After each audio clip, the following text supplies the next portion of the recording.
সকাল সকাল ডেলিভারি ম্যানের ফোন এবং ডেলিভারি দিতে একজন দাদাভাই এসছেন। কি পার্সেল ছিল আমি তখনও জানতাম না, কেননা আমি কোনো কিছু অর্ডার করিনি। এই অর্ডারটা আজকে একটা সারপ্রাইজ গিফট ছিল। কাদের জন্য ছিল সবটাই তোমাদেরকে ভিডিওতে বলবো, পুরো ভিডিওটা দেখতে থাকো।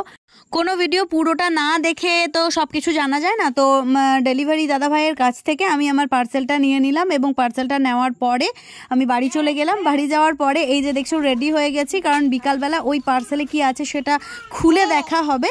আমি বাড়িতে পার্সেলটা খুলিনি, কারণ এটা একটা আলাদা কারণ ছিল বাড়িতে না খোলার, সেটাও আমি ভিডিওতেই বলবো। এই যে বৈদিককে দেখতে পাচ্ছ, ও সবে সবে 2-1 পা ফেলতে শিখেছে, ওই কারণের জন্য ও কোলের মধ্যে বেশিক্ষণ থাকে না। তো ওকে কোল থেকে নামিয়ে দিয়েছে আর একদম সোজা ও হাই রোড ধরে হাঁটা শুরু করে দিয়েছে। এটা হাই রোড না, কিন্তু আমাদের গ্রামের এটা মেইন রোড।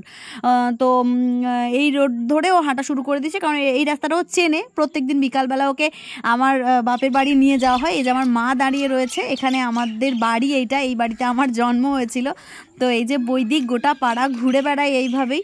তো আজকের ভিডিওটা তোমরা দেখলে বুঝতে পারবে একটা মানুষ বা একটা পরিবারের ঠিক কতটা বড় মানসিকতা হলে এইভাবে ভাবা যায়। মানে আমরা তো জাস্ট এগুলো কল্পনাও করতে পারি না, সেখানে এই পরিবার এইভাবে বিষয়টা ভেবেছে। যে বাচ্চা 3টেকে তোমরা দেখতে পাচ্ছ তাদের বিষয়েই বলবো। প্রিয় পরিবার, আশা করি সকলে ভালো আছো, সুস্থ আছো, সাবধানে আছো। আজকের ভিডিওটা তো আমি শুরু করেছিলাম আমার বাড়ি থেকে, তো তোমাদেরকে সবটাই দেখানো হয়েছে। পরে আমি পুরোটা বলছি যে আজকে কি হতে চলেছে। তার আগে এই পার্সেলটা আগে খোলা হোক।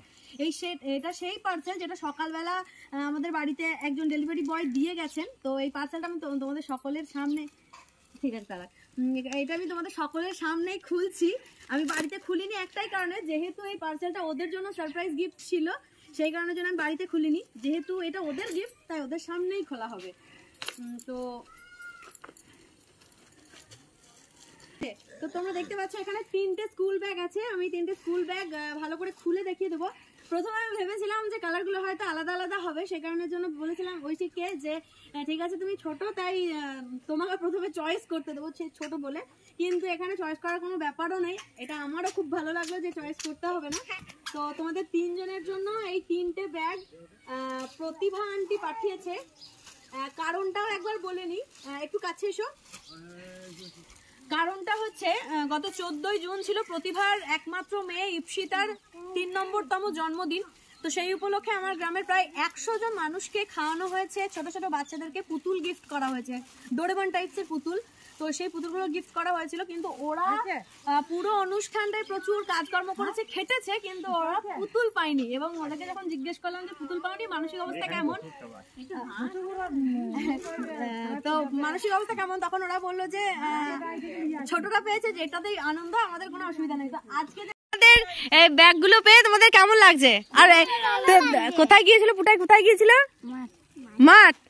মাঠ গিয়েছিল। মাঠ থেকে ধরে নিয়ে এসছে এই দুজনে। আর ব্যাগগুলো পাওয়ার পর সত্যিই বাচ্চারা ভীষণই খুশি হয়েছিল। আর আরো বড় বিষয় যেটা ছিল সেটা হচ্ছে 3 নম্বর যে বাচ্চাটা ছিল কিরণের বাড়িতে যখন গিফটটা দেখানো হলো, তখন ওর বাড়ির অভিভাবকরা বললেন যে ওরা 2-3 দিনের ভিতরে একটা ব্যাগ ওদের ভীষণ দরকার ছিল, তার আগেই পেয়ে গেছে। হয়তো এভাবেই রাধা মাধব কোনো না কোনোভাবে কাউকে না কাউকে দিয়ে কারো মনের ইচ্ছা পূরণ করে দেয়। তো যাই হোক, আজকের ভিডিওটা এখানেই শেষ করছি। রাধে রাধে, হরে কৃষ্ণা।